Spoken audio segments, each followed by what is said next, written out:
Grace, mercy, and the peace of our God be and abide with us this day and every day. Amen.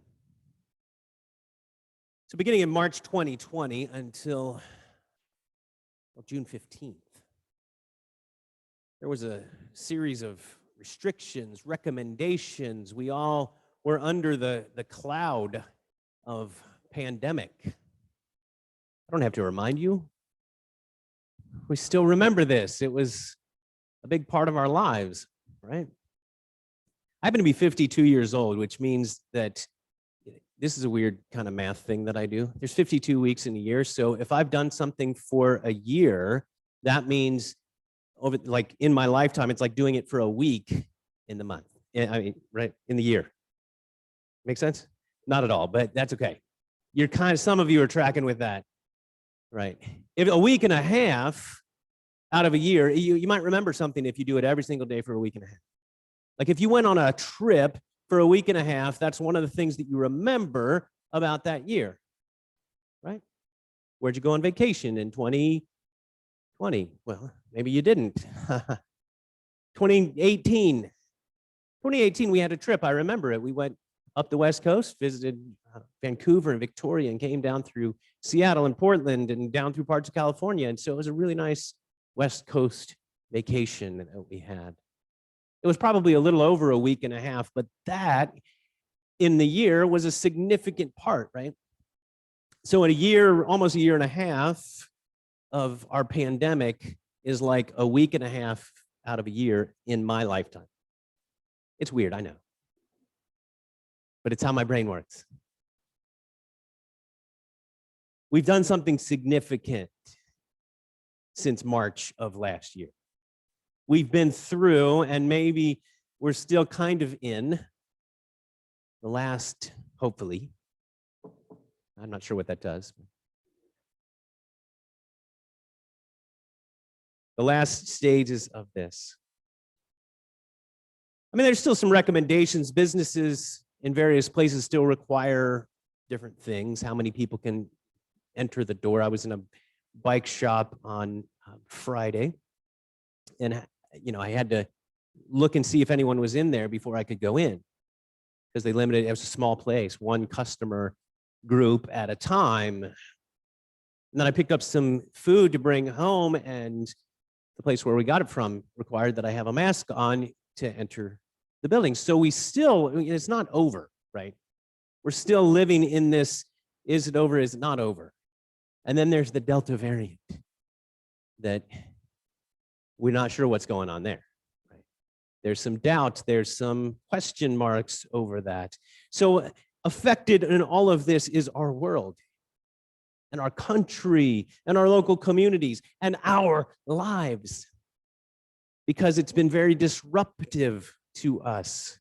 Mental battles that we face, emotional struggles, and through all of that, it brings us to spiritual struggles that we've endured.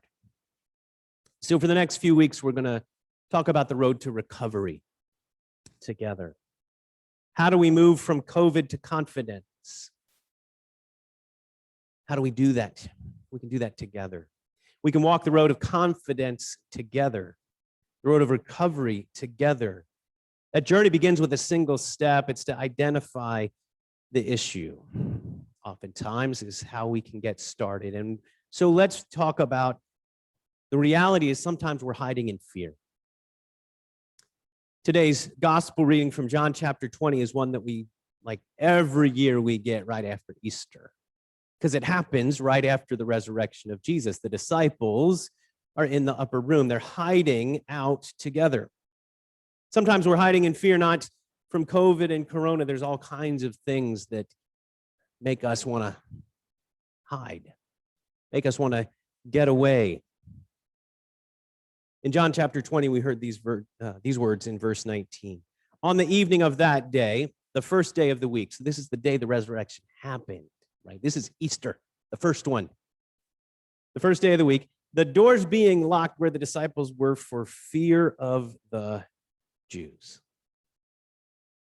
These are the disciples, the followers of Jesus. They'd walked the road with him. They'd heard him teach. They'd seen him perform miracles. They were ready to help him usher in whatever he was going to do. And then he was killed by the Pharisees, by the Jewish establishment, by the religious leaders. But then they had pulled the crowds in, and they took out the leader of this group. The question through their heads had to be, who's next? I bet there was some whispers. I bet it's Peter. He's the one who's always running his mouth. They probably had some expectations that there would be a knock on the door. Maybe something more significant, maybe a pounding on the door with some kind of battering ram to knock that door in and pull them out. They had a lot of reason to be afraid, a lot of reasons to be behind the locked doors, except news had already reached them. If you back up in chapter 20, the resurrection has happened and word is starting to spread. Mary Magdalene in John chapter 20 goes to the tomb, comes back and says, wait, he's gone. So then Peter and John have the foot race, right, to get to the tomb, and John outruns him, but Peter runs right into the tomb, and then they look around. He's not there. In the small part between that foot race and where we start in our reading today, Jesus appears to Mary and calls her by name and sends her to tell the disciples. So she comes back and says, guess what? I saw him. Well, they're still in the room and they're still afraid. Is there perhaps in that fear of the Jews also a fear of Jesus? When they arrested him, we all fled. We all ran away. We all took off and abandoned him. So it wasn't just Judas who betrayed him. It was all of us who let it happen. Now he's alive. What's he going to say? And then there's Peter in the corner someplace thinking, you guys think you did it wrong. Did you hear the rooster? Maybe you heard the rooster, but maybe you didn't hear me. I claimed I didn't even know him. I claimed I'd never met him. There's fear gripping those men.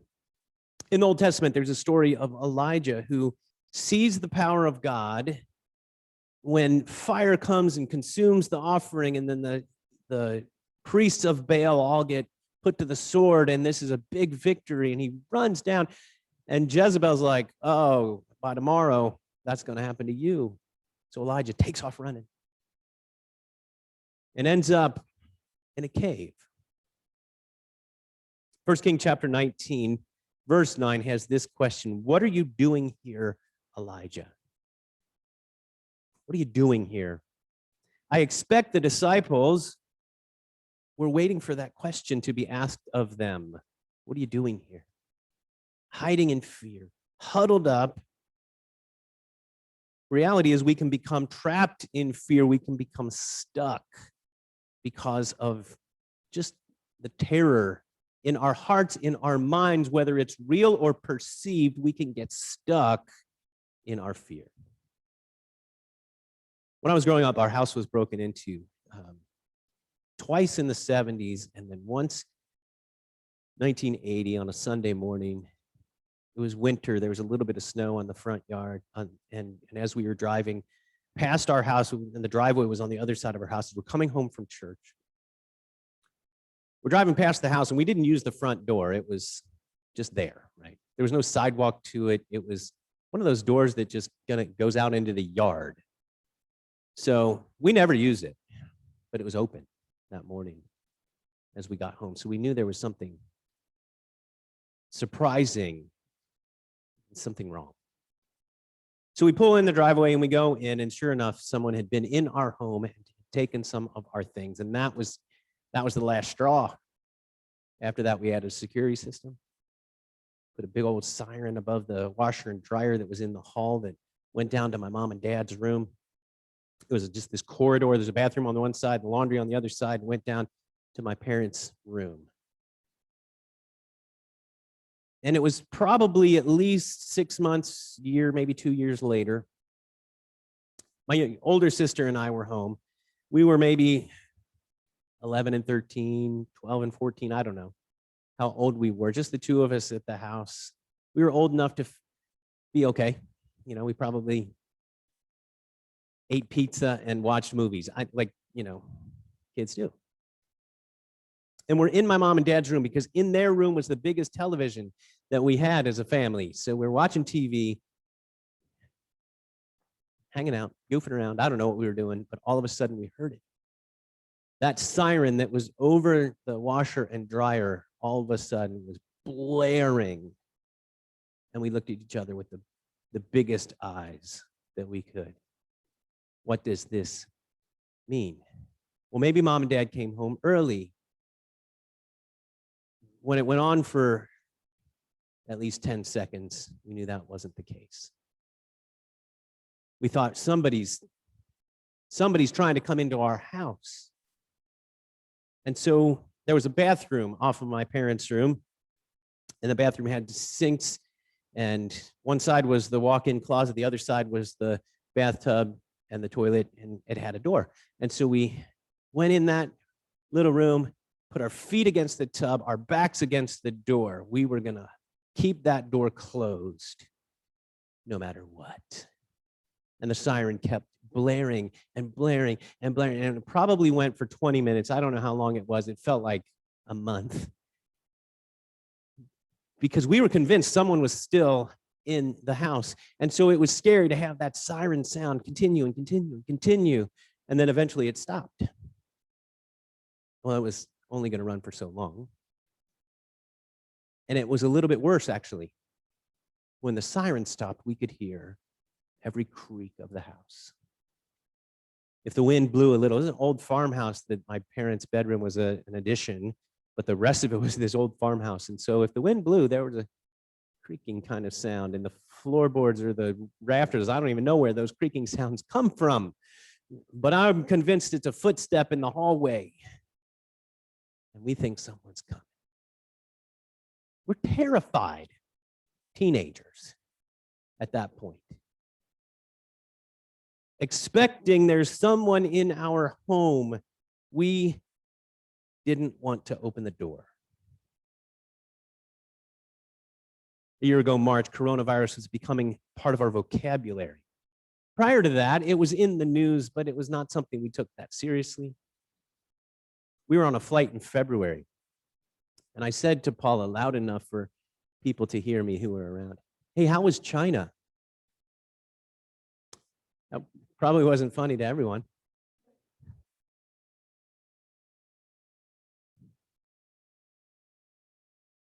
Did I hear terrible? Yeah. It seemed a little funny to me at the time.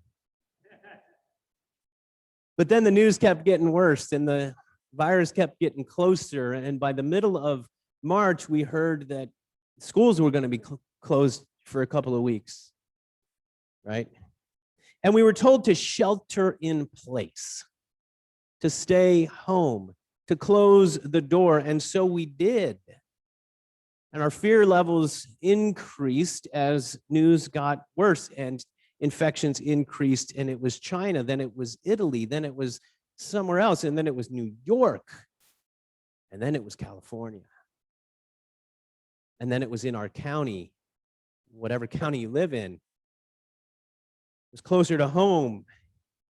For Elijah, for the disciples, for us, in the beginning stages of the pandemic, we can be confident in this. Jesus helps us overcome fear. Jesus helps us when we are afraid. He meets us where we are. This is the later part of verse 19. Jesus shows up where the doors are locked, and he came and stood among them. That's what Jesus did. He appeared in the upper room. The narrative doesn't describe how he got in there. right?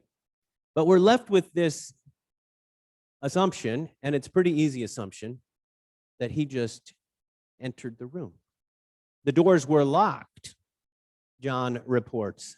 So it's startling, it's surprising. Jesus just shows up for the disciples. And he meets us in the places where we feel fear. And there are places where we feel fear of illness of all kinds, whether it's COVID or cancer or the common cold, fear of the future, fear of outcome of whatever the situation may be that is keeping you up at night. Fear of the news the doctor might share, or because of the news that plays on the television set. There's lots and lots of reasons we feel fear, but in that, Jesus brings peace. Jesus brings peace to the fearful. The end of verse 19, as Jesus came and stood among them, he said to them, "Peace be with you." And again at verse 21, Jesus said to them, again, "Peace be with you." If Jesus says something twice, it's a good idea to pay attention. If Jesus says something once, it's a good idea to pay attention. But twice, there's some significance there. Peace be with you. In the middle of this fearful environment where the disciples were, peace be with you. Notice this, he didn't remove the threats. Jesus comes and brings peace. He doesn't say, "Peace be with you. The Jews aren't going to bother you, and I forgive you." He gives them his forgiveness, but there was still a threat outside the door. The Jews still persecuted the believers. Read the first few chapters of the book of Acts. Elijah heard the voice of God invite him from the cave out, but he was still facing opposition.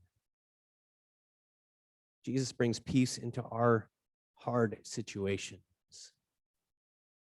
Whether we're huddled in a bathroom with our back against the door, trying to keep out whoever is in the house, or hiding from threats of violence where the disciples were, or sheltering from a virus, he frees us from our fears, not always by removing the threat, but by giving us confidence that we need so that we can open the door. Open the door. We are empowered to come out from hiding. So my sister and I, sitting there for a while, hearing all the creaks in the house, eventually became convinced that they were just the common creaks of the house that we continued to hear. And so we stood up and opened the door and came out, and there was no one standing there waiting for us to finally open the door with some weapon or something. And we walked around the house and we didn't see anyone, and nothing had been disturbed. And we looked, and I think we talked maybe to the police, whom we called because we needed that confidence. After exploring the house and looking around and seeing no evidence that anyone even tried to get in the house, what they found was there was a door that probably had not been latched, and we had outside dogs who probably laid on the warm bricks right next to the door, and the back of the dog pushed the door just open enough to set off the system. Elijah came out from that cave. He was sent to do more prophet work.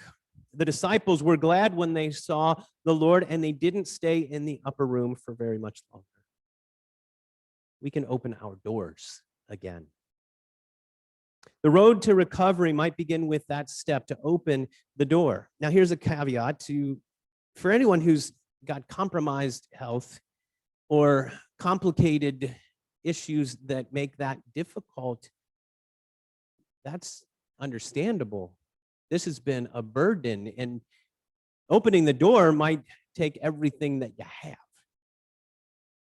And I'm talking to people in the room who have opened the door this morning and come out of the house and come to the building.